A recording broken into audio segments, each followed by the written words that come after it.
Hello बच्चों। तो आज हम लोग पाठ एक रासायनिक अभिक्रिया एवं समीकरण का जो अभ्यास प्रश्न है सभी अभ्यास प्रश्न को पढ़ने वाले हैं और हल करने वाले हैं, ठीक है ना। इससे पहले पेज प्रश्न का सॉल्यूशन आप लोग के वीडियो अपलोड कर दिया गया है। जो नहीं देखे हैं उसे देख लीजिए और कॉपी पेन के साथ बैठिए और इसे विस्तार से समझिए और लिखते चलिए, ठीक है ना। तो चलिए पहला प्रश्न देखिए यहाँ पर क्या कह रहा है। देखिए पहला प्रश्न दिया गया है और नीचे दी गई अभिक्रिया के संबंध में कौन सा कथन असत्य है। कौन सा कथन असत्य है ये बताना है हम लोग, ठीक है। अभिक्रिया देखिए ये है पीबीओ है, मतलब लेड ऑक्साइड जो है और कार्बन दोनों अभिक्रिया करता है और लेड अलग हो जाता है, कार्बन डाइऑक्साइड अलग हो जाता है। तो बताना है ए में ऑप्शन दिया गया है सीसा अपचयित हो रहा है। सीसा अपचयित हो रहा है, ए में दिया गया है, ठीक है ना, कि सीसा अपचयित हो रहा है। बी में है कार्बन डाइऑक्साइड उपचयित हो रहा है और सी में है कार्बन अब उपचयित हो रहा है और डी में है लेड ऑक्साइड अपचयित हो रहा है। तो सबसे पहले आपको बता दें उपचयित और अपचयित होता क्या है। तो देखिए उपचयित किसे कहते हैं, उपचयित, ठीक है ना। उपचयित जो है जिसको ऑक्सीजन मिलता है, क्या होता है, ऑक्सीजन मिलता है, मिलता है ऑक्सीजन जिसको मिलेगा वो उपचयित कहलाएगा, ठीक है ना। और जो ऑक्सीजन देने का काम करेगा वो अपचयित कहलाएगा। क्या कहलाएगा, अपचयित। जो ऑक्सीजन देगा वो क्या कहलाएगा, अपचयित। अपचयित लिखा गया है, चलिए। तो जो ऑक्सीजन देने का काम करेगा, त्याग करेगा ऑक्सीजन का, माइनस लगा देने की त्याग के लिए है, वो क्या कहलाएगा, अपचयित। जो ऑक्सीजन प्राप्त करेगा उपचयित कहलाएगा। तो यहाँ पर देखिए ये पीवी जो है लेड है और लेड ऑक्साइड है। तो लेड ऑक्साइड जो है ऑक्सीजन का क्या किया है, त्याग किया है। तो लेड ऑक्साइड क्या कैले है यहाँ पर, उपचयित है कि अपचयित है, बताना हम लोग। तो देखिए त्याग किया है इसलिए अपचयित है। तो अपचयित देखिए दिया गया है कहीं पर, लेड ऑक्साइड अपचयित है ये वाला। तो ये सही है, हम लोग के गलत वाला चाहिए, ठीक है ना। तो ये सही हो गया हम लोग का, डी वाला भी सही है। और साथ में सी वाला में देखिए कार्बन उपचयित हो रहा है। कार्बन जो है उपचयित यानी कि कार्बन को देखिए ऑक्सीजन मिल रहा है ना इस साइड आकर के, तो कार्बन उपचयित हो रहा है, ये भी सही है। लेकिन कार्बन डाइऑक्साइड उपचयित हो रहा है। तो कार्बन डाइऑक्साइड देखिए इस साइड में कहीं कार्बन डाइऑक्साइड है या नहीं है, तो ये कहाँ से उपचयित होगा। तो ये वाला जो है गलत है, ये वाला मतलब बी वाला ऑप्शन जो है गलत है। नेक्स्ट ए में है सीसा अपचयित हो रहा है। तो सीसा अकेले यहाँ देखिए है, अकेले थोड़ी है, यहाँ पर सीसा ऑक्साइड है, मतलब लेड ऑक्साइड है साथ में। तो ये जो है अपचयित नहीं हो रहा है, लेड ऑक्साइड अपचयित हो रहा है। तो ये भी कथन क्या है इसका, गलत है। तो जो जो कथन गलत है वही हम लोग सही है। तो ए और बी जो है हम लोग का सही आंसर हो जाएगा इसके हिसाब से। तो ए और बी देखिए ऑप्शन ए वाला में आयु नंबर में ही दिया गया है, ठीक है। तो ये सही हो जाएगा। चलिए आगे देखिए, नेक्स्ट दूसरा प्रश्न है ना। दूसरा प्रश्न में दिया गया है Fe2O3 प्लस एल्युमिनियम अभिक्रिया के पश्चात Al2O3 प्लस एफ ही बना मतलब बनाता है। ये अभिक्रिया बताना है कि किस प्रकार के हैं। तो देखिए यहाँ पर देखिए क्या है, फेरस ऑक्साइड है, फेरस ऑक्साइड है। और यहाँ पर जो है एल्युमिनियम है। यहाँ पर देखिए आयरन से ज़्यादा जो है अभिक्रियाशील है क्या, एल्युमिनियम। क्या है, एल्युमिनियम। तो एल्युमिनियम जो है आयरन को विस्थापित कर देगा, एल्युमिनियम जो है अपना स्थान ले लेगा उसके स्थान पर। अब फेरस को अलग कर देगा आयरन को। तो यानी कि विस्थापन करने का काम किया, विस्थापित करने का काम किया। तो ये अभिक्रिया क्या कहला, किस प्रकार की अभिक्रिया कहलाएगी, तो विस्थापन अभिक्रिया कहलाएगी। तो कहाँ पर है विस्थापन अभिक्रिया, तो देखिए यहाँ पर डी वाला ऑप्शन में है विस्थापन अभिक्रिया, सही हो जाएगा। देखिए डी वाला विस्थापन अभिक्रिया, ठीक है ना। चलिए तीसरा प्रश्न है लौह चूर्ण पर तनु हाइड्रोक्लोरिक अम्ल डालने से क्या होता है। सही उत्तर पर निशान लगाना है।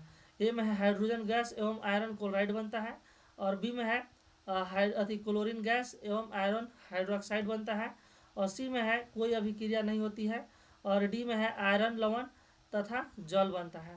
तो राइट आंसर हो जाएगा हाइड्रोजन गैस एवं आयरन क्लोराइड बनता है। आयरन क्लोराइड बनेगा और हाइड्रोजन गैस, ए वाला सही हो जाएगा, ठीक है ना, ए वाला। चलिए नेक्स्ट है फोर्थ प्रश्न। चौथा प्रश्न है संतुलित रासायनिक समीकरण क्या है। रासायनिक समीकरण को संतुलित करना क्यों आवश्यक है, ठीक है ना। तो इसका आंसर देखिए नीचे है, थोड़ा सा क्वेश्चन ऊपर में है। देखिए संतुलित रासायनिक समीकरण एक संतुलित रासायनिक समीकरण वह होता है जिसमें अभिकारक और उत्पाद दोनों तरफ प्रत्येक तत्व के परमाणु की संख्या क्या होता है, समान होता है, बराबर होना चाहिए। मतलब तीर के जो निशान होता है ना, तो इधर साइड में जो है अभिकारक है, उधर साइड क्या है, उत्पाद। तो इधर साइड में जो तत्व है उसका संख्या और इधर साइड में जो तत्व है उसका संख्या दोनों तरफ बराबर होना चाहिए, ठीक है ना, रासायनिक समीकरण संतुलन समीकरण में, ठीक है। नेक्स्ट है रासायनिक अभिक्रिया में द्रव्यमान को न तो बनाया जा सकता है और न ही नष्ट किया जा सकता है, ठीक है ना। रासायनिक अभिक्रिया में जो है द्रव्यमान को न तो हम लोग बना सकते हैं न ही नष्ट कर सकते हैं, इसलिए जो है उसे हम लोग को संतुलित समीकरण करना जरूरी है। और संतुलित समीकरण ये सूचित करता है कि अभिकारकों और उत्पादों का द्रव्यमान क्या है, कुल बराबर है, मतलब कुल द्रव्यमान दोनों तरफ क्या है, बराबर है। नेक्स्ट है 5वां प्रश्न, निम्न कथनों को रासायनिक समीकरण के रूप में परिवर्तित कर उन्हें संतुलित कीजिए। जो कथन है उसको जो है रासायनिक समीकरण में बदल देना है, इसके बाद संतुलित करना है। तो देखिए नाइट्रोजन हाइड्रोक्साइड है, नाइट्रोजन हाइड्रोजन, ठीक है ना, हाइड्रोक्साइड बोल दिए। नाइट्रोजन और हाइड्रोजन गैस संयोग करते हैं, मतलब अभिक्रिया करते हैं और अमोनिया का निर्माण करते हैं। तो नाइट्रोजन को लिखते हैं हम लोग तो N2, हाइड्रोजन को लिखते हैं तो H2 और बनता है NH3। तो यहाँ पर देखिए NH3 है, संतुलित नहीं रहा उस समय, इसलिए हम लोग यहाँ पर क्या किए कि इधर नाइट्रोजन दो है, इधर नाइट्रोजन एक था, इसलिए यहाँ पर हम लोग बाह्य में यहाँ पर दो लगा दिए। तो दो लगा दिए, लेकिन हाइड्रोजन अब क्या हो गया, 3 गुना के 6 गो हाइड्रोजन हो गया, इसलिए यहाँ पर भी हाइड्रोजन H2 के पहले 3 लगा दिए यहाँ पर, जिससे कि 3 गुना 6 हो गया, संतुलित भी हो गया। तो ये हो गया हम लोग का ए वाला ऑप्शन। बी में है हाइड्रोजन सल्फाइड गैस का वायु में दहन होने पर जल एवं सल्फर डाइऑक्साइड बनता है, इसे हम लोग करना है। तो हाइड्रोजन सल्फाइड यहाँ पर ले लिए और इसके बाद वायु में ले लिए, मतलब ऑक्सीजन ले लिया, और दोनों को है दहन किया जा रहा है। दहन करने के पश्चात जो है हम लोग क्या प्राप्त हो जा रहा है, जल प्राप्त हो जाएगा और सल्फर डाइऑक्साइड प्राप्त हो जाएगा, ठीक है ना। तो ये हम लोग का जो है असंतुलित है कि नहीं ये भी चेक कर लेना है हम लोग के। तो देखिए यहाँ पर हाइड्रोजन यहाँ पर 2 गो है, यहाँ पर भी हाइड्रोजन 2 गो है, यहाँ तक कोई दिक्कत नहीं है, लेकिन ऑक्सीजन यहाँ क्या गो है, 2 गो, और यहाँ ऑक्सीजन यहाँ पर 1 और इधर साइड में 2, 3 गो जा रहा था, इसलिए हम लोग यहाँ पर 3 किए और 3 गुना के 6 हो गया, और यहाँ भी 2 लगा दिए तो 2 ही वाला हो गया, और 2 यहाँ लगा दिए तो 2 गुना के 4, 4 और 2 6 हो गया। इस तरह से ये संतुलित हो गया, ठीक है ना। हाइड्रोजन भी यहाँ पर 2 गुना के 4 हो गया, हाइड्रोजन भी यहाँ पर 2 गुना के 4 हो गया, सल्फर भी 2 हो गया, और इधर साइड भी सल्फर 2 हो गया। चलिए सी वाला ऑप्शन देखिए, सी वाला क्वेश्चन देखिए। सी में है एल्युमिनियम सल्फेट के साथ अभिक्रिया कर बेरियम क्लोराइड, एल्युमिनियम क्लोराइड एवं बेरियम सल्फेट का अवक्षेप देता है। तो देखिए हम लोग ले लिए एल्युमिनियम सल्फेट और साथ में ले लिए बेरियम क्लोराइड, अभिक्रिया कराने पर देखिए क्या बन गया, एल्युमिनियम क्लोराइड और साथ में बेरियम सल्फेट, जो अवक्षेप के रूप में जो रहता है विलय रहता है, मतलब अघुलनशील विलय रहता है। आगे है डी नंबर में, पोटेशियम धातु जल के साथ अभिक्रिया करके पोटेशियम हाइड्रोक्साइड एवं हाइड्रोजन गैस देती है। तो इसका हम लोग के जो है रासायनिक समीकरण बनाया, तो रासायनिक समीकरण देखिए पोटेशियम हो गया और जल हो गया, और ये जो है अभिक्रिया किया, अभिक्रिया करने के बाद क्या बना दिया, पोटेशियम हाइड्रोक्साइड और साथ में हाइड्रोजन गैस बना दिया, ठीक है ना। चलिए नेक्स्ट 6 नंबर प्रश्न क्या कहता है, देखिए 6 नंबर प्रश्न में दिया गया है निम्न रासायनिक समीकरण को संतुलित कीजिए। निम्न रासायनिक समीकरण को संतुलित कीजिए, समीकरण दिया गया है नीचे, संतुलित करना है। HNO3 है प्लस कैल्शियम हाइड्रोक्साइड है, और अभिक्रिया के पश्चात कैल्शियम नाइट्रेट और साथ में जल बनेगा है। देखिए इधर साइड में संतुलित है कि नहीं है, सबसे पहले जो ज़्यादा होता है उसको हम लोग संतुलित करते हैं। तो ऑक्सीजन इधर 3 गो है और 2 5 गो, यहाँ पर देखिए 2, अब इस साइड में कितना है 3 गो, 3 गुना के 6 और 1 7 गो है। तो हम लोग सबसे पहले ऑक्सीजन को संतुलित करने का कोशिश करेंगे, ठीक है ना। अभी 7 गो है तो 7 विषम में हम लोग सम के रूप में लाते हैं, पहले सम के रूप में 7 गो ऑक्सीजन है तो उसको हम लोग सम लाने की कोशिश करते हैं। तो उसके लिए क्या कर देंगे कि यहाँ पर 2 लगा दिए, इस साइड में जो है यहाँ पर क्या लगा दिए 2, तो 2 लगा दिए तो कितना हो गया 3 गुना के 6 और 2 8, इधर साइड में 8 हो गया, और इधर साइड में कितना है अब देखिए 3 दुना के 6 और 1 अकेले था पहले पे तो 7, अब लेकिन अभी भी इधर साइड विषम था, इसलिए यहाँ पर क्या लगा दिया 2, तो 6 2 8, इधर भी हो गया ऑक्सीजन, इधर भी हो गया 8 गो। अब देखते हैं सबके मिला करके सब बराबर है कि नहीं। नाइट्रोजन इधर साइड में देखिए 2 इधर बाहर लगल है तो 2 नाइट्रोजन हो गया। यहाँ भी देखिए एन के पूरा कोष्ठ के बाहर साइड में यहाँ पर 2 लगल है तो एन के लिए भी हो गया, 2 नाइट्रोजन हो गया। ऑक्सीजन का है यहाँ पर, ऑक्सीजन को तो हम लोग करिए दिए, इधर देखिए कैल्शियम के, कैल्शियम का है एगो, कैल्शियम इधर साइड भी एगो बराबर हो गया। हाइड्रोक्साइड चाहिए, मतलब कि ओ तो इधर काउंट कर लिए, एच हाइड्रोजन काउंट कीजिए, तो यहाँ पर है 2 गो हाइड्रोजन और 2 गो हाइड्रोजन, 4 गो हाइड्रोजन, और यहाँ पर 2 दुना के 4 गो हाइड्रोजन हो गया, दोनों तरफ संतुलित हो गया, ठीक है ना। चलिए नेक्स्ट है सोडियम हाइड्रोक्साइड प्लस H2SO4, और इसको जो है अभिक्रिया के पश्चात बन गया है सोडियम सल्फेट और जल, इसको संतुलित करना है। तो यहाँ पर हम लोग सबसे पहले ज़्यादा जोन है उसको गिन लेते हैं हम लोग, सबसे ज़्यादा कौन है, तो सबसे ज़्यादा देखते हैं इसमें, तो 4 गो ऑक्सीजन यहाँ और एगो यहाँ, 5 गो ऑक्सीजन हो जा रहा है। इस साइड में देखिए 4 गो यहाँ और एगो यहाँ, 5 गो, तो दो तो मान लीजिए बराबर है। इसके बाद कौन बचता है, सोडियम एगो है, लेकिन सोडियम यहाँ पर क्या हुआ है 2 गो, तो क्या करेंगे कि हम लोग यहाँ पर Na के इधर साइड में देखिए यहाँ पर ही 2 लगा दिए, यहाँ पर देखिए 2 लगा दिए तो बन गया 2 सोडियम, लेकिन हाइड्रोजन के लिए भी 2 लग गया, ऑक्सीजन के लिए भी 2 लग गया। अब देखिए जब यहाँ पर हम लोग 2 लगाए तो हो गया यहाँ पर सोडियम 2, तो सोडियम तो बराबर हो गया, लेकिन ये जो हाइड्रोजन है क्या हो गया 2 Na और 2 Na 4 गो, और इधर साइड में क्या गो है 2 गो है, इसलिए यहाँ पर हम लोग 2 लगा दिया, 2 के 4 गो हो गया हाइड्रोजन, और इधर भी हो गया 2 के 4 गो हाइड्रोजन। अब यहाँ सोडियम भी 2 गो हो गया, सोडियम भी 2 गो हो गया, और हाइड्रोजन भी हम लोग के बराबर है, ऑक्सीजन यहाँ पर 2 गो और 4 गो 6 गो हो गया, ऑक्सीजन में यहाँ पर देखिए 4 गो, और इधर साइड से पूरा 2 गो, 4 2 6 गो संतुलित हो गया। ठीक है, नेक्स्ट सी नंबर देखिए, सी नंबर में देखिए सोडियम क्लोराइड है और AgNO3 है, सिल्वर नाइट्रेट है, अभिक्रिया करके सिल्वर क्लोराइड बनाता है और सोडियम नाइट्रेट बनाता है, इसे हम लोग को संतुलित करना है। तो संतुलित करने के लिए हम लोग इसको लिख रहे हैं यहाँ पर, और काउंट करते हैं दोनों पक्ष में तीर के दाईं और बाईं ओर है कि नहीं, सोडियम एगो, सोडियम एगो, क्लोरीन एगो, इधर साइड भी क्लोरीन एगो है, सिल्वर एगो है, सिल्वर देखिए इधर साइड में भी एक ही गो है, इसके बाद नाइट्रेट N एगो है, एगो है, O3 है, O3 यही संतुलित ऑलरेडी है पहले से ही। ठीक है ना, ये समीकरण पहले से ही संतुलित है। चलिए नेक्स्ट प्रश्न हम लोग देखते हैं, सी हो गया, डी नंबर ना। चलिए डी नंबर प्रश्न देखिए दिया गया है, बेरियम क्लोराइड और हाइड्रोजन सल्फेट अभिक्रिया करके बेरियम सल्फेट और हाइड्रोजन क्लोराइड बनाता है, इसे हम लोग को जो है बताना है, संतुलित करना है। देखिए यहाँ पर बेरियम का एगो है, एगो, और इसमें भी एगो, यहाँ तक ठीक है, क्लोरीन इधर 2 गो है, क्लोरीन इधर एगो है, इसलिए हम लोग क्या करेंगे संतुलित करने के लिए यहाँ पर 2 लगा दिया, तो 2 गो क्लोरीन हो गया, 2 गो हाइड्रोजन भी हो गया, लेकिन तो हाइड्रोजन 2 गो है Na, और इधर साइड हाइड्रोजन पहले से 2 गो ही है। ठीक है, यहाँ तक कोई दिक्कत नहीं। अब इधर क्लोरीन 2 गो था, क्लोरीन भी इधर 2 गो हो गया, हाइड्रोजन 2 गो हो ही गया, सल्फेट एगो है, सल्फेट एगो है, ये है बेरियम एगो, बेरियम एगो, ठीक है, संतुलित हो गया। ठीक है, चलिए नेक्स्ट 7 नंबर प्रश्न में देखिए दिया गया है, निम्न अभिक्रियाओं के लिए संतुलित रासायनिक समीकरण लिखिए, संतुलित रासायनिक समीकरण लिखना है, और साथ में जो हम लोग के दोनों तरफ तुलना भी करना है, तो इसलिए तुलना करके संतुलित करना है। तो ये यानी कि कैल्शियम हाइड्रोक्साइड शब्द में दिया गया सब समीकरण, इसको हम लोग सूत्र में बदलेंगे पहले। तो कैल्शियम हाइड्रोक्साइड को सूत्र में बदले हम लोग, तो यहाँ पर देखिए कैल्शियम हाइड्रोक्साइड हो गया, उसके बाद कार्बन डाइऑक्साइड को बदले तो ये कार्बन डाइऑक्साइड हो गया।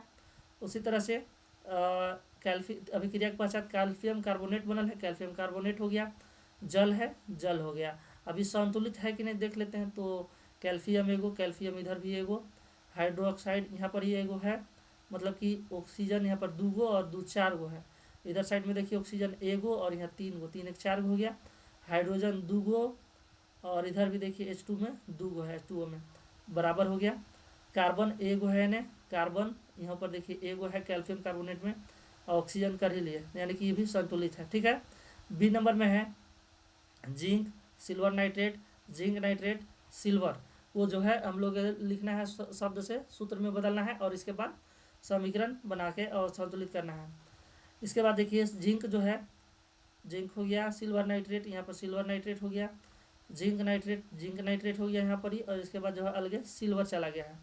अब इसको संतुलित करना है हम लोग, तो संतुलित करने के लिए देखिए यहाँ पर जो नाइट्रेट है, नाइट्रेट यहाँ पर क्या हुआ है, इधर साइड में देखिए 2 गो है, यहाँ पर टॉइफ लगा है नीचे ना, तो इसलिए हम लोग यहाँ पर 2 लगा दिए, तो 2 गो हो गया नाइट्रेट, लेकिन यहाँ पर सिल्वर भी हो गया 2 गो साथ साथ, देखिए Ag भी 2 गो, तो इसलिए हम लोग Ag के पहले 2 लगा दिए, तो Ag भी संतुलित हो गया, मतलब सिल्वर, और जिंक थी साथ में, नाइट्रेट भी संतुलित हो गया, क्योंकि नाइट्रेट 2 गो था, जिंक एक हुआ ही है, दोनों तरफ हो गया संतुलित।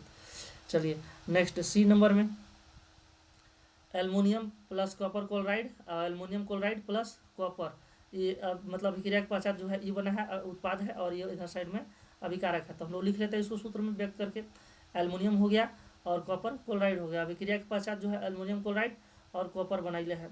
तो इसमें देखिए इधर साइड में क्लोरीन का एगो है, 3 गो है, क्लोरीन का एगो है 3 गो, और इधर साइड में क्या है क्लोरीन 2 गो, तो 3 गो है और 2 गो है, एक तरफ सम है एक तरफ विषम, तो हम लोग के सम बनाने की कोशिश करना है, और सम बनाने के लिए हम लोग क्या करेंगे कि जो इधर 3 है उधर 2 से गुना कर देंगे, और जिन्हें 2 है उन्हें 3 से, यानी कि यहाँ क्लोरीन है 2 गो, यहाँ 3 गो, इसलिए इधर साइड में 3 से गुना कर देंगे, मतलब 3 गो इधर लिख देंगे, और इधर 3 गो है इसलिए यहाँ 2 से कर देंगे, तो क्लोरीन 3 दुना के 6 गो एने भी हो गया, क्लोरीन 3 दुना 6 गो एने, एल्युमिनियम 2 गो यहाँ हो गया, तो एल्युमिनियम के लिए हम लोग यहाँ पर भी 2 लगा देंगे, तो 2 गो एल्युमिनियम होगा, और साथ में कॉपर देखिए यहाँ पर 3 गो हो गया, और कॉपर यहाँ अकेले था, तो यहाँ पर भी बारी से 3 लगा दिएगा, तो हो गया संतुलित। नेक्स्ट है barium chloride plus potassium sulphate, और जो है अभिक्रिया के पश्चात बनता है उत्पाद के रूप में बेरियम सल्फेट और पोटेशियम क्लोराइड, तो उसी को हम लोग जो है लिख लेते हैं सूत्र समीकरण में। तो बेरियम क्लोराइड हो गया, पोटेशियम सल्फेट हो गया, बेरियम सल्फेट और पोटेशियम क्लोराइड। तो देखिए इधर साइड में पोटेशियम का गो है, 2 गो है, और यहाँ साइड में एक ही गो था, तो इसलिए यहाँ पर हम लोग 2 लगा दिए, तो 2 गो हो गया पोटेशियम, लेकिन साथ ही साथ 2 क्लोरीन भी हो गया। तो क्लोरीन देखिए यहाँ पहले से ही 2 गो था, ठीक है ना, तो ये हो गया संतुलित। चलिए नेक्स्ट है 8 नंबर प्रश्न। 8वां प्रश्न देखिए क्या कह रहा है, निम्न अभिक्रियाओं के लिए संतुलित रासायनिक समीकरण लिखिए और प्रत्येक अभिक्रिया का प्रकार भी बताइए। देखिए यहाँ पर शब्द समीकरण दिया है, उसे हम लोग सूत्र समीकरण बनाना है, और साथ में उसे जो है संतुलित करने के साथ साथ हम लोग को बताना है कि किस अभिक्रिया के अंतर्गत ये आएंगे, जो है द्विविस्थापन में आएंगे, विस्थापन में आएंगे, संयोजन में आएंगे, वियोजन में आएंगे, किस में आएंगे बताना भी है, ठीक है ना। तो ए में है potassium bromide plus barium iodide, अभिक्रिया के पश्चात पोटेशियम आयोडाइड बनाता है और बेरियम ब्रोमाइड बनाता है। तो हम लोग यहाँ पर लिख लेते हैं पहले अभिक्रिया को, तो पोटेशियम ब्रोमाइड हो गया, बेरियम आयोडाइड हो गया, इसके बाद अभिक्रिया के पश्चात जो है पोटेशियम आयोडाइड हो गया, और उसके बाद प्लस में जो है साथ में बना है बेरियम ब्रोमाइड बना है। अब इसे हम लोग संतुलित करना है, तो संतुलित के लिए देखिए इधर आयोडीन 2 गो है और इधर साइड आयोडीन 1 गो है, पोटेशियम के साथ यहाँ 2 लगा दिए तो हो गया 2 गो आयोडीन, लेकिन 2 गो साथ साथ पोटेशियम भी हो गया, फिर यहाँ पर हम लोग 2 गो लगा दिए, तो इधर पोटेशियम 2 गो हो गया, 2 गो ब्रोमीन भी हो गया, जो कि इधर 2 ब्रोमीन है था, संतुलित हो गया। बेरियम 1 गो है, बेरियम देखिए यहाँ पर भी 1 गो है, संतुलित हो गया। लेकिन किस प्रकार का अभिक्रिया हुआ ये बताना है हम लोग के। तो देखिए यहाँ पर ध्यान से देखिएगा, तो ये पोटेशियम और ये बेरियम, ये दोनों क्या हो गए हैं, एक दूसरे के स्थानांतरण हो गए हैं, क्या हो गए हैं, स्थानांतरण, मतलब जो पोटेशियम यहाँ आ गया है और बेरियम यहाँ आ गया है, ठीक है ना, दोनों जो है एक दूसरे के अलग अलग दिशा बदल लिए हैं, दोनों कर से लेन देन कर लिए हैं, यानी कि आयनों का क्या हुआ, आदान प्रदान हुआ है। तो इसलिए यहाँ पर जो है, यहाँ पर आयनों का आदान प्रदान होता है, उसे हम लोग द्विविस्थापन अभिक्रिया कहते हैं, क्या कहेंगे, द्विविस्थापन अभिक्रिया।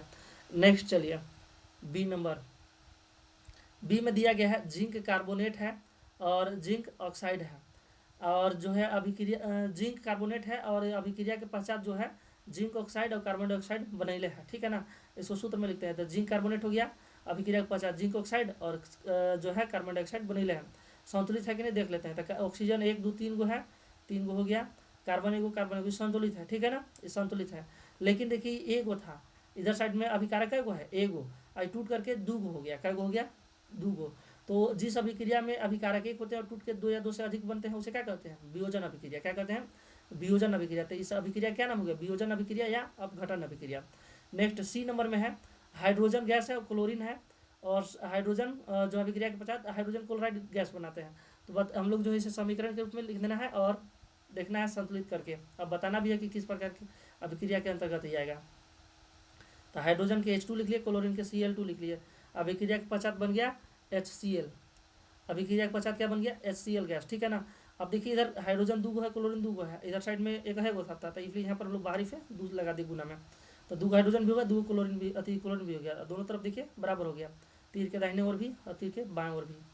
और देखिए 2 गो यहाँ पर अभिकारक है और मिल के एकल उत्पाद का निर्माण किया है। तो जब 2 या 2 से अधिक अभिकारक मिल के एकल उत्पाद निर्माण करते हैं तो क्या कहलाता है समीकरण, किस प्रकार की अभिक्रिया कहलाता है, तो वह अभिक्रिया कहलाता है संयोजन, क्या कहलाएगा, संयोजन अभिक्रिया। क्लियर है। चलिए next D number, D number देखिए प्रश्न में दिया गया मैग्नीशियम और जो है हाइड्रोक्लोरिक अम्ल अभिक्रिया करते हैं, अभिक्रिया के पश्चात मैग्नीशियम क्लोराइड और हाइड्रोजन गैस बनाते हैं। तो उसे हम लोग लिख लेते हैं, मैग्नीशियम हो गया और हाइड्रोक्लोराइड हो गया, हाइड्रोजन क्लोराइड या हाइड्रोक्लोराइड, इसके बाद मैग्नीशियम क्लोराइड हो गया अभिक्रिया के उत्पाद में, और साथ में हाइड्रोजन गैस मिला है। अब संतुलित है कि नहीं देख लीजिए, तो यहाँ पर क्लोरीन का वो है 2 गो है, इसलिए हम लोग यहाँ पर लगा दिए 2 बाहरी से, तो 2 गो क्लोरीन हो गया, 2 गो हाइड्रोजन भी हो गया, जो कि इधर साइड में है, तो संतुलित हो गया। अब देखिए यहाँ पर क्या हुआ है, इधर साइड में Mg है और यहाँ पर HCl है, क्या है, HCl है। तो हाइड्रोजन से ज़्यादा अभिक्रियाशील है मैग्नीशियम, ठीक है ना, हाइड्रोजन से ज़्यादा अभिक्रियाशील है क्या, मैग्नीशियम। तो हाइड्रोजन जो है मैग्नीशियम, रुकिए हम उल्टा बोल दिए हैं शायद, ठीक है ना, मैग्नीशियम जो है हाइड्रोजन से ज़्यादा क्रियाशील है। तो मैग्नीशियम क्या करेगा कि हाइड्रोजन को यहाँ से हटा देगा और अपना स्थान यहाँ पर ग्रहण कर लेगा। तो मैग्नीशियम जब ग्रहण कर लेगा तो बन जाएगा MgCl2 और हाइड्रोजन जो है अकेले अलग हो जाएगा। तो यहाँ पर जो है जो अधिक अभिक्रियाशील पदार्थ था वो कम अभिक्रियाशील पदार्थ को विस्थापित कर दिया, तो विस्थापित कर दिया, इसलिए हम लोग क्या कहेंगे, विस्थापन अभिक्रिया, ठीक है, विस्थापन अभिक्रिया। चलिए नेक्स्ट 9 नंबर, 9 नंबर में है ऊष्माक्षेपी एवं ऊष्माशोषी अभिक्रिया का क्या अर्थ है, उदाहरण देना है। तो देखिए ऊष्माक्षेपी अभिक्रिया वह रासायनिक अभिक्रिया जिसमें ऊष्मा उत्पन्न होते हैं ऊष्माक्षेपी अभिक्रिया कहलाते हैं। मतलब वो ऐसा रासायनिक अभिक्रिया जिसमें ऊष्मा का निर्माण होता है, ठीक है ना, ऊष्मा का निर्माण होता है, उसे हम लोग ऊष्माक्षेपी अभिक्रिया कहते हैं। क्या कहते हैं, ऊष्माक्षेपी अभिक्रिया कहते हैं। देखिए इन अभिक्रियाओं में अभिकारकों की ऊर्जा उत्पादों की तुलना में अधिक होती है, जिससे अभिक्रिया के दौरान ऊष्मा निकलता है, ठीक है ना। इसमें क्या होता है कि अभिकारकों के तुलना में उत्पादों का जो है अति जो है ऊर्जा अधिक होता है, ठीक है ना, अभिकारकों की तुलना में। और साथ में ऊष्माक्षेपी अभिक्रिया में अभिक्रिया के अंत में तापमान बढ़ जाता है, अभिक्रिया में तापमान बढ़ जाता है। चलिए नेक्स्ट, इसका उदाहरण और भी देखना चाहें, यहाँ पर देखिए लिख दिए हैं। प्राकृतिक गैस में जिसे मीथेन का दहन करते हैं तो कार्बन डाइऑक्साइड बन जाता है और साथ में जल और ऊष्मा निकलता है, हीट, ठीक है ना। चूने का दहन करते हैं, जलाते हैं हम लोग, तो क्या है, कैल्शियम ऑक्साइड में जब जल हम लोग मिलाते हैं, दहन करते हैं मतलब मिला देते हैं, तो बुझा हुआ चूना मिलता है और साथ में गर्म। देखा है ना, चूना को जब आप लोग जो बाजार से चूना लाते हैं दीवार वाल पुताई के लिए, उसमें पानी मिलाएगा तो खोलने लगेगा, गर्म हो जाएगा, तो ऊष्मा निकला ना उसमें, इसलिए ऊष्माक्षेपी का ही वो उदाहरण है। उसी तरह से देखा जाए तो श्वसन, श्वसन मतलब जब हम लोग जो भोजन खाते हैं ना, तो उससे जो ऊर्जा बनता है ना, ऊर्जा के रूप में बदलता है, तो वह श्वसन कहलाता है। तो यहाँ पर देखिए ग्लूकोज है, ग्लूकोज ऑक्सीजन की उपस्थिति में अभिक्रिया करता है और कार्बन डाइऑक्साइड और जल बनाता है, साथ साथ ऊर्जा बनाता है ऊष्मा के रूप में, ठीक है ना। हम लोग का शरीर में हीट रहता है ना, गर्मी, तो यही जो है श्वसन के कारण से ही रहता है। चलिए नेक्स्ट जो है इसका भाग ऊष्माशोषी, ऊष्माशोषी अभिक्रिया। तो देखिए वह रासायनिक अभिक्रिया जिसमें ऊष्मा अवशोषित होता है, मतलब अभिक्रिया के दौरान ऊष्मा की आवश्यकता पड़ता है, उसे हम लोग ऊष्माशोषी अभिक्रिया कहते हैं। जिसमें अभिक्रिया के दौरान ऊष्मा की आवश्यकता पड़े उसे ऊष्माशोषी अभिक्रिया कहते हैं। इन अभिक्रिया में उत्पादों की ऊर्जा अभिकारकों की तुलना में अधिक रहता है। हमें देखिए उत्पाद की जो ऊर्जा है ना, वो जो है अभिकारकों की तुलना में क्या रहेगा, अधिक रहेगा, जिससे अभिक्रिया का होने के लिए ऊष्मा की आवश्यकता होता है, अभिक्रिया होने के लिए ऊष्मा की आवश्यकता पड़ता है।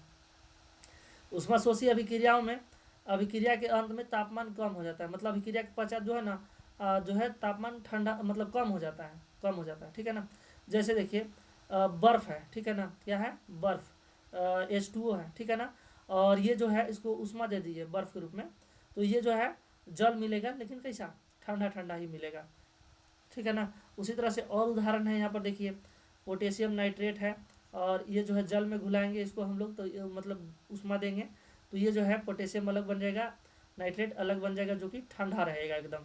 प्रकाश संश्लेषण क्रिया में भी देखिए कार्बन डाइऑक्साइड जो है जल में और प्रकाश ऊर्जा देंगे, मतलब गर्मी देंगे, ऊष्मा देंगे, तो ये ग्लूकोज बनेगा और साथ में वायु का निर्माण करेगा, तो ये ठंडा ठंडा निकलेगा, ठीक है ना। ठंडा हवा बता है ना पेट से, तो ये जो है इसी कारण से होता है, ठीक है ना, ऊष्मा शोषी के चल रही है। चलिए नेक्स्ट है श्वसन को ऊष्माक्षेपी अभिक्रिया क्यों कहते हैं, वर्णन कीजिए। अभी जस्ट ऊपर बताया कि श्वसन को ऊष्माक्षेपी क्यों कहते हैं, तो क्योंकि श्वसन में क्या होता है कि अभिक्रिया जो ऊर्जा जो होता है ना, ऊर्जा का भोजन जो हम लोग खाते हैं उसको ऊर्जा में बदला जाता है, ऊर्जा में जब बदलते हैं ना तो साथ साथ ऊष्मा भी बनता है, ऊष्मा का निर्माण होता है। तो ऊष्मा का निर्माण हुआ यानी कि ऊष्मा ऊर्जा निकला, तो जिसमें ऊर्जा निकलेगा उसे क्या कहते हैं, ऊष्माक्षेपी। बाकी आइए यहाँ पर लिख के समझा दिया गया है, समझाते हैं इसको।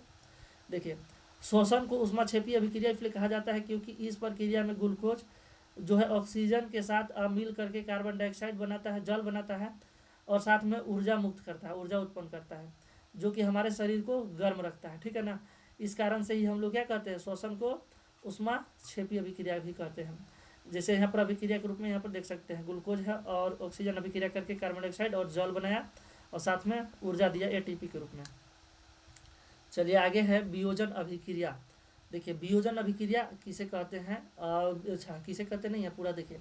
वियोजन अभिक्रिया को संयोजन अभिक्रिया का विपरीत क्यों कहा जाता है, इन अभिक्रियाओं के लिए समीकरण भी लिखना है, ठीक है ना।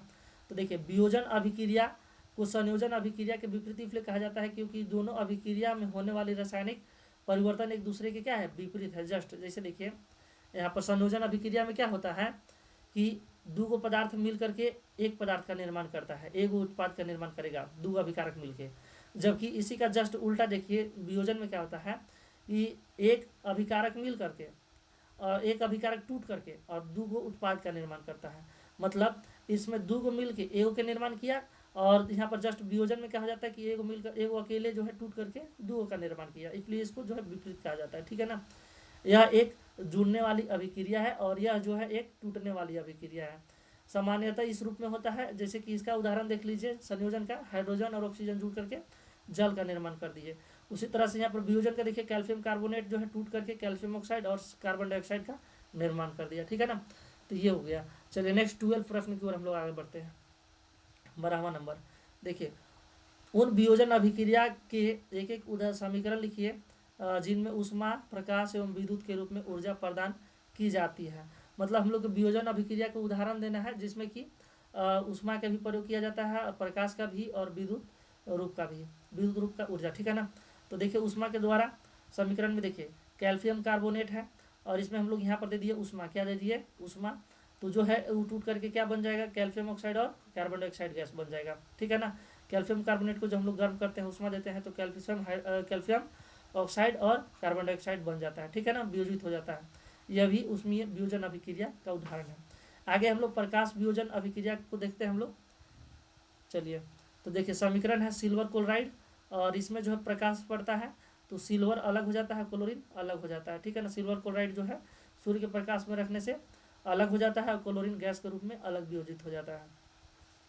विद्युत द्वारा देखिए वियोजन, तो जल को हम लोग जब विद्युत से गुजारते हैं, मतलब विद्युत देते हैं उसमें, तो क्या होता है कि हाइड्रोजन अलग हो जाता है टूट के और ऑक्सीजन अलग हो जाता है। इसमें विद्युत धारा प्रवाहित करने से हो जाता है कि हाइड्रोजन अलग और ऑक्सीजन अलग हो जाता है, ठीक है ना। और इस प्रक्रिया को ही क्या कहते हैं, विद्युत अपघटन अभिक्रिया। चलिए आगे 13वां प्रश्न को देखिए। 13वां में क्या कहा जा रहा है, विस्थापन एवं द्विविस्थापन अभिक्रिया में क्या अंतर है, इन अभिक्रियाओं के समीकरण लिखिए। विस्थापन और द्विविस्थापन में क्या अंतर है बताना है और साथ में समीकरण भी देना है। तो देखिए विस्थापन को हम लोग समझते हैं। देखिए विस्थापन अभिक्रिया वह रासायनिक अभिक्रिया है जिसमें एक अधिक क्रियाशील पदार्थ या तत्व, ठीक है ना, कम क्रियाशील तत्वों को क्या करता है, उसके यौगिक से विस्थापित कर देता है। जैसे देखिए ए है और बी एक्स है, अभिक्रिया करेगा तो ए जो है ना अधिक अभिक्रियाशील है, इसलिए बी को हटा देगा अलगे। देखिए बी अलगे हो गया, अब ए के साथ अपने चिपक गया तो ए एक्स प्लस बी बन गया। जैसे उदाहरण के लिए देखिए जिंक है और कॉपर सल्फेट है। अब जिंक जो है ना ज़्यादा अभिक्रियाशील है तो इसलिए कॉपर को क्या करेगा, हटा देगा और अपने आप को जो है वहाँ पर जमा कर लेगा जिंक सल्फेट, और कॉपर को देखिए अलग कर दिया। इसी तरह पे यहाँ पर देखिए ये दो अभिक्रिया दिया गया, इसे भी आप लोग पढ़ेंगे। चलिए नेक्स्ट है द्विविस्थापन, इसी का जस्ट भाग देखना है। द्विविस्थापन की परिभाषा देख लीजिए। द्विविस्थापन वह रासायनिक अभिक्रिया जिसमें मतलब दो यौगिक हैं जो आयनों का आदान प्रदान करेंगे करके नया यौगिक बनाते हैं। जैसे देखिए एक यौगिक हो गया ए एक्स, एक हो गया बी वाई। अब क्या हो जाएगा कि ए जो है ना बी के स्थान पर चल जाएगा और जो बी है ए के स्थान पर आ जाएगा। तो ए जो है बी के स्थान पर जाएगा तो हो जाएगा ए वाई, और जो बी है ए के स्थान पर हो जाएगा तो क्या हो जाएगा, बी एक्स हो जाएगा। क्या हो जाएगा, बी एक्स। तो यहाँ पर दोनों तरफ से जो है आयनों का आदान प्रदान हुआ, मतलब इसमें से इसमें भी गया, उसमें से इसमें भी गया, इसलिए यहाँ पर दो बार विस्थापन हुआ। इसलिए जहाँ दो बार विस्थापन हुआ उसे हम लोग द्विविस्थापन करते हैं, ठीक है ना। उदाहरण के लिए देखिए यहाँ पर सोडियम सल्फेट है और बेरियम क्लोराइड है। तो सोडियम जो है बेरियम को हटा देगा और बेरियम जो है सोडियम का स्थान ग्रहण कर लेगा, ठीक है ना। तो यहाँ पर देखिए बन गया बेरियम सल्फेट और सोडियम क्लोराइड, ठीक है ना। इस तरह से दो और उदाहरण यहाँ पर दे दिया गया है, आप लोग पढ़ लीजिएगा इसको। चलिए 14वां प्रश्न देखिए, सिल्वर के शोधन में सिल्वर नाइट्रेट के विलयन से सिल्वर प्राप्त करने के लिए कॉपर धातु द्वारा विस्थापन किया जाता है। इस प्रक्रिया के लिए अभिक्रिया लिखना है। तो सिल्वर शोधन में सिल्वर नाइट्रेट की आवश्यकता होता है। चलिए इसको यहाँ पर देखिए, सिल्वर शोधन के में जो है सिल्वर नाइट्रेट यानी कि AgNO3 विलयन रहेगा और प्राप्त करने के लिए कॉपर धातु का द्वारा विस्थापन अभिक्रिया की जाती है। इस प्रक्रिया में कॉपर जो है धातु सिल्वर नाइट्रेट के विलयन से सिल्वर को विस्थापित कर देता है। जैसे यहाँ पर देखिए कॉपर हो गया और सिल्वर नाइट्रेट हो गया, और कॉपर जो है ना सिल्वर से ज़्यादा अभिक्रियाशील है तो सिल्वर को हटा देगा और अपने आप को वहाँ पर स्थान में जो है चिपक जाएगा नाइट्रेट के साथ, तो बन गया कॉपर नाइट्रेट और ये जो है सिल्वर हो गया अलग, ठीक है ना। इसी को हम लोग यहाँ पर समीकरण के रूप में व्यक्त करना था। तो हो गया 14वां प्रश्न। 15वां प्रश्न देखिए, दिया गया है अवक्षेपण अभिक्रिया से क्या समझते हैं। तो देखिए अवक्षेप क्या होता है ना कि जब अभिक्रिया के दौरान कुछ भी उत्पाद बनता है ना तो कुछ अविलेय पदार्थ का निर्माण होता है जो कि पदार्थ के तली में नीचे यहाँ पर बैठ जाता है। जैसे मान लीजिए बर्तन हो गया तो तली में नीचे बैठ जाता है, जो अविलेय होता है नहीं घुलता है, ठीक है ना। तो देखिए वह रासायनिक अभिक्रिया जिसमें दो जलीय विलयनों में मिलाकर एक अघुलनशील ठोस पदार्थ बनता है। मतलब अघुलनशील पदार्थ बनेगा जो कि जल में नहीं घुलनशील रहेगा, ठीक है ना, उसे अवक्षेप करते हैं। यह ठोस पदार्थ जल में घुलता नहीं है और न तो जो है साथ में नीचे बैठता है। मतलब ये जो है ना इसमें रहेगा, लेकिन हो सकता है नीचे बैठ भी सकता है, नहीं भी बैठ सकता है, ठीक है ना। कुछ हद तक बैठेगा, कुछ हद तक नहीं बैठेगा, तैरता है। आगे उदाहरण के लिए देखिए, सोडियम सल्फेट और बेरियम क्लोराइड जलीय विलयन मिलाने पर जो है जो है बेरियम सल्फेट का अवक्षेप बनाते हैं। देखिए, सोडियम सल्फेट और बेरियम क्लोराइड का अभिक्रिया कराएं तो ये जो है बेरियम सल्फेट का अवक्षेप बना दिया और साथ में सोडियम क्लोराइड बन गया, ठीक है। चलिए आगे प्रश्न है 16वां नंबर। ऑक्सीजन के योग और ह्रास के आधार पर निम्न पदों की व्याख्या करना है। मतलब कि अपचयन को और उपचयन को बताना है हम लोग के ऑक्सीजन के ह्रास और योग के आधार पर। तो देखिए उपचयन किसे कहते हैं उसे समझ लीजिए पहले। तो वह रासायनिक अभिक्रिया जिसमें ऑक्सीजन का योग और हाइड्रोजन का ह्रास होता है उसे क्या कहते हैं हम लोग, बताइए जल्दी से। तो उपचयन, क्या कहते हैं, उपचयन। और वह अभिक्रिया जिसमें जो है ऑक्सीजन का ह्रास होता है और हाइड्रोजन का योग होता है उसे हम लोग क्या कहेंगे, अपचयन कहते हैं, ठीक है ना। तो हो गया हम लोग की परिभाषा। उदाहरण देख लीजिए दोनों का। कार्बन का दहन, तो देखिए कार्बन जो है ऑक्सीजन की उपस्थिति में जब अभिक्रिया करता है तो कार्बन डाइऑक्साइड बनता है। यहाँ पर जो है कार्बन में ऑक्सीजन का योग हुआ। उसी तरह पर यहाँ पर मैग्नीशियम में जो है ऑक्सीजन का योग हुआ तो मैग्नीशियम ऑक्साइड बन गया, ठीक है ना। बी में देखिए यहाँ पर इसका भी उदाहरण देख लेते हैं। तो कॉपर ऑक्साइड है और H2 है। तो H2 जो है अभिक्रिया किया दोनों, तो यहाँ पर ऑक्सीजन जो है H2 के साथ जुड़ जाएगा तो बन जाएगा हाइड्रोजन ऑक्साइड, यानी कि जल बन जाएगा और कॉपर अलग हो जाएगा। यहाँ पर जो है ऑक्सीजन टूट रहा है, अलग हो रहा है, विस्थापित हो रहा है। तो जहाँ पर ऑक्सीजन का ह्रास होता है उसे अपचयन कहते हैं, ठीक है ना। नेक्स्ट 17वां प्रश्न को देखिए। 17वां प्रश्न में दिया गया है एक भूरे रंग का चमकदार तत्व एक्स को वायु की उपस्थिति में गर्म करने पर वह काले रंग का हो जाता है। इस तत्व एक्स एवं उस काले रंग के यौगिक का नाम बताना है। तो देखिए वो तत्व जो है ना उसका नाम है कॉपर, ठीक है ना, कॉपर। और जब वायु की उपस्थिति में गर्म करते हैं तो बन जाता है कॉपर ऑक्साइड। क्या बन जाता है, कॉपर ऑक्साइड, ठीक है ना। तो जो प्राप्त हुआ यौगिक उसका नाम क्या हो गया, काले रंग का यौगिक है उसका नाम हो गया कॉपर ऑक्साइड। देखिए नीचे पर यहाँ पर है कॉपर ऑक्साइड हो गया, ठीक है ना। चलिए 17 हो गया। 18वां प्रश्न हम लोग देखते हैं। देखिए 18वां प्रश्न है लोहे की वस्तु को हम पेंट क्यों करते हैं। लोहे की वस्तु को हम, थोड़ा सा इसको जूमिंग करते हैं, ज़्यादा हो जा रहा है। चलिए, लोहे की वस्तु को हम पेंट क्यों करते हैं तो उसके कारण निम्नलिखित है। देखिए, संक्षारण से बचाव के लिए लोहे की वस्तु, थोड़ा इसको दूसरा देखिए, लोहे की वस्तु वायु और नमी के संपर्क में आने पर उसमें जो है जंग लग जाता है, जिसे हम लोग संक्षारण कहते हैं। पेंट की परत लोहे और वायु नमी के अवरोध के रूप में कार्य करता है, जिसे जंग लगने का प्रक्रिया जो है रुक जाता है, इसलिए पेंट करते हैं।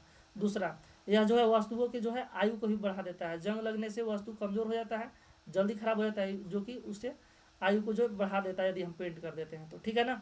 चलिए नेक्स्ट प्रश्न है 19वां नंबर। तेल एवं वसा युक्त खाद्य पदार्थों को नाइट्रोजन से प्रभावित क्यों किया था, मतलब उसमें नाइट्रोजन क्यों रखा जाता है तेल एवं खाद्य युक्त पदार्थ में। तो देखिए, तेल एवं खाद्य वसा युक्त पदार्थ जो है खाद्य पदार्थ को नाइट्रोजन से प्रभावित करने का मुख्य कारण है कि उनका ऑक्सीकरण को रोकना, मतलब उसमें जो ऑक्सीजन जाता है ना तो ऑक्सीजन को रोक देना मुख्य कारण है। ऑक्सीकरण एक रासायनिक प्रक्रिया है जो तेल एवं वसा को खराब कर देता है। मतलब ऑक्सीकरण एक प्रक्रिया है रासायनिक जो कि तेलीय पदार्थ या वसायुक्त पदार्थ को खराब कर देता है, और खराब होकर के जो है वो खराब हो जाता है, दुर्गंध आने लगता है और खाने लायक नहीं पदार्थ बच जाता है, अनुपयुक्त हो जाता है, ठीक है ना। चलिए नेक्स्ट है 20वां प्रश्न। निम्नलिखित पदों का वर्णन कीजिए, ठीक है ना, तथा प्रत्येक का एक एक उदाहरण देना है। तो संक्षारण के बारे में बताना है। तो देखिए संक्षारण है अभी जस्ट ऊपर बताया, एक प्राकृतिक जो है प्रक्रिया है जिसमें धातु वायु या नमी के संपर्क में आते हैं तो आने पर धीरे धीरे खराब हो जाते हैं। यह ऑक्सीकरण की ही प्रक्रिया है जिसे धातु अपने ऑक्साइड, कार्बोनेट या सल्फाइड में परिवर्तित हो जाते हैं, उसे ही हम लोग संक्षारण कहते हैं, ठीक है ना। लोहे पर जंग लगना इसका उदाहरण है। लोहा वायु नमी के संपर्क में आता है तो उसको जंग लग जाता है, तो ये जो है आयरन ऑक्साइड बन जाता है। तो ये लोहा का जंग लगना ये क्या है, संक्षारण का उदाहरण है। इससे लोहा जो है जंग लगने से कमज़ोर हो जाता है और अंत में जो है नष्ट भी हो सकता है। चलिए आगे जो है बी नंबर बिंदु जिसका नाम है विकृत गंधिता। तो देखिए, विकृत गंधिता वह प्रक्रिया है जिसमें तेल और वसा युक्त खाद्य पदार्थ वायु के संपर्क में आने पर ऑक्सीकृत हो जाते हैं। मतलब जो है विकृत गंधिता में यदि जो तेलीय वसा युक्त पदार्थ है ऑक्सीजन संपर्क में आते हैं तो खराब हो जाते हैं। तो उनका स्वाद और गंध जो है बदल जाता है, खराब हो जाता है, तो वो जो है ऑक्सीकरण कहलाते हैं, क्या ऑक्सीकरण करें, विकृत ग्रंथिता कहलाते हैं, ठीक है ना। और इसका उदाहरण समझ लीजिए कि हम लोग के घर में रखा हुआ जो भोजन होता है बासी हो जाता है, खराब हो जाता है ना, और महकने लगता है, तो ये सभी इसके उदाहरण थे। बाकी जो है आप लोग का जितना भी प्रश्न था वो कंप्लीट कर दिया गया। बाकी एक विशेष चीज़ आपको इस पीडीएफ से बता दे रहे हैं, चलिए सभी लोग देखिएगा, एकदम ऊपर साइड में है, ठीक है ना, फर्स्ट प्रश्न के आसपास में है। चलिए देखिए, यहाँ पर देखिए, ये आपको पीडीएफ में जो है ऊपर में दिया गया है अपना कोचिंग सेंटर यहाँ पर, ठीक है ना भाई। और क्या, यदि आप इसे टच करते हैं, क्या करते हैं, टच करते हैं पीडीएफ में, तो इससे आपका अपना चैनल खुल जाएगा, ठीक है ना, यूट्यूब का जो चैनल खुल जाएगा, वहाँ से आप अपना जो आपको पसंद है वो वीडियो टॉपिक्स पढ़ सकते हैं, ठीक है। बाकी यही बताना था, मिलते हैं नेक्स्ट वीडियो में, ठीक है बच्चा।